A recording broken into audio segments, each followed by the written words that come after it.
Coming onto all fours with your shoulders above your wrists, your hips above your knees. Draw your belly in a little bit towards the spine. And we're going to start to move on the breath. So as you breathe in, lift your tailbone to the sky. Take your shoulder blades together behind your back and lift your crown of your head up to the sky. And as you breathe out, round your back, tuck the tailbone under and allow your head to come between your arms. Breathe in again, tailbone lifts, shoulder blades squeeze, head lifts. Breathe out, tailbone rounds. Gently push into your hands to round your back. Continuing to do that on your breath. And each time you breathe out, know it's an opportunity to engage the pelvic floor, so lifting in and up with the pelvic floor as you breathe out and releasing gently as you breathe in. So moving through cat and cow as you breathe in, arching your back, the head lifts. As you breathe out, rounding the back and the head lowers. If you can, keep the arms gently straight, active through the hands and the wrists so that you're not collapsing through the wrists. Moving with your breath from the tailbone all the way up the spine to the crown of the head. And each time you breathe out, gently lifting in and up with the pelvic floor. Each time you breathe in and each time you breathe out, feel the spine becoming a little bit more mobile. And then the next time you breathe in, come to a neutral position. And we're going to start with some side stretches. So now as you breathe out, take the shoulder to the hip. So left shoulder to left hip as you breathe out. Breathing in back to center. Breathing out, right shoulder to right hip.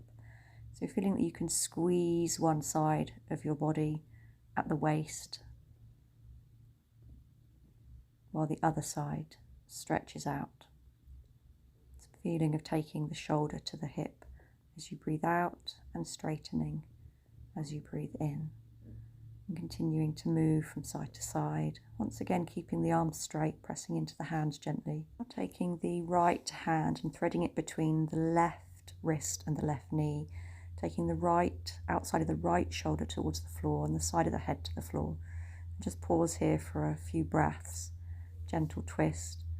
And the next time you breathe in, push through the left hand and lift the right elbow to the ceiling. And if it feels okay, then extend the right arm to become straight. And continuing to do that on the breath. So as you breathe out, come down, threading the hand between the gap between your knee and your wrist. And as you breathe in, elbow to ceiling and then hand to ceiling. Feeling an equal pressure through both knees so that the knees aren't moving. And then go to the other side. So the left hand comes down between the right wrist and the right knee. Pause here for a few breaths with the arm and the head down on the floor. And then as you next breathe in, lift the left elbow to the ceiling, left hand.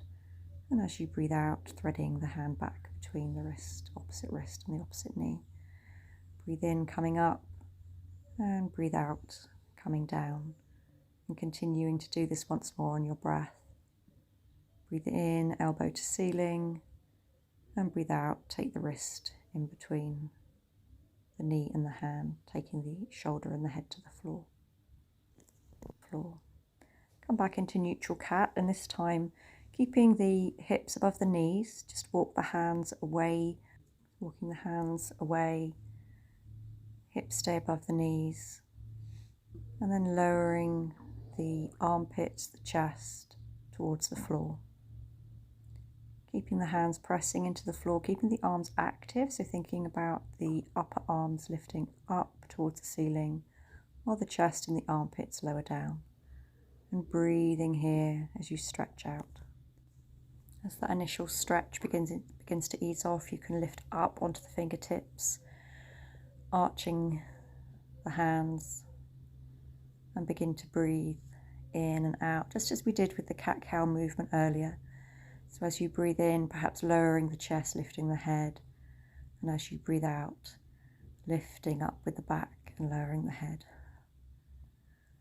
Do that a few times and then come back into that original position with the hands flat on the floor, lowering the chest towards the floor. If you have lots of space under your arms, you can actually rest the chin on the floor and look towards your hands, otherwise resting the forehead. Now laying down on the front of your body, and take your left arm out to the side with the palm facing down. Roll onto the side of your body. And if you can lift the knees up to the sky, otherwise just enjoy a stretch across the front and side of the shoulder joint here, either the knees bent and lifted or straight out on the floor. If you find this uncomfortable on the floor, if it feels too compressed, you can actually use the wall. So take the arm, come to the side of the wall with your side of the body by the wall, take your arm behind you, and then simply turn yourself away from the wall with the arm outstretched behind you. So you can do that on your knees as I'm showing in the video. You can either do that on the floor or on the wall, it works just as well. And then coming back onto all fours, and we're going to work through the hips. So lifting the right knee in towards your chest and then out to the side, drawing the biggest circles you can with the knee joint. So first of all, working in one direction, so perhaps 5 big circles with the knee, and then work it in the other direction. So take the knee back first, then out to the side, and then back into the chest. 5 circles in both directions with one knee. Once again, keeping the belly nice and drawn in, the arms are active, and then go to the other side. So same thing with the opposite knee. Draw it into your chest, then out to the side, then behind, describing the biggest circles you can with that knee. 5 in that direction, and then 5 in the opposite direction. The slower you go here, the more work you'll have to do. So go as slowly as you're comfortable going. Trying to isolate the movement in the hip joint as much as possible.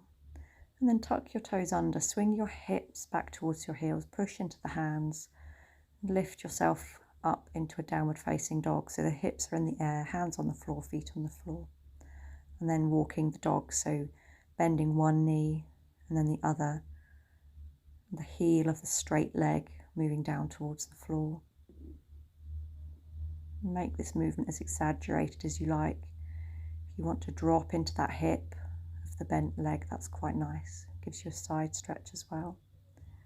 And once you've eased out the hamstrings for a while, come to a stationary downward facing dog, perhaps. Bend the knees, swing the armpits down towards the floor a little bit more. And very slowly walk the hands in towards the feet or the feet in towards the hands, bending both arms and allowing yourself to hang in a standing forward fold. Rock them from side to side if that feels good, and slowly coming up into a standing position.